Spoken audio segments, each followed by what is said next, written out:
Welcome to Chillin' 101. We hope this video helps. In this video, I will explain how to connect your smartwatch using a QR code. First, ensure your smartwatch has at least 50% battery life. Next, download the official companion application for your specific smartwatch onto your smartphone. Finally, activate Bluetooth on both your smartphone and your smartwatch to prepare for the pairing process.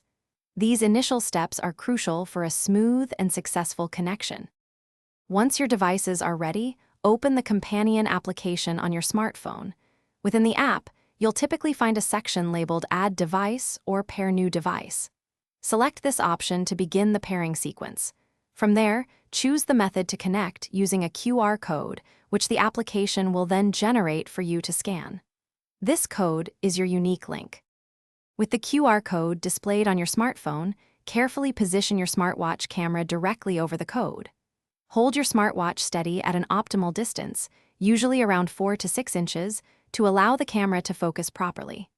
Once scanned successfully, both your smartphone and smartwatch should display a confirmation message, indicating that the code has been read and recognized. This step is quick and efficient. After the QR code is successfully scanned, follow any remaining on-screen instructions on both devices to finalize the pairing. Allow a few minutes, perhaps 2 to 3, for any necessary data synchronization to occur between your smartwatch and smartphone. If you encounter any issues, try restarting both devices and attempting the process again. You can also consult the app's help section for further assistance. Enjoy your connected device. Thanks for watching. Consider subscribing if we helped you.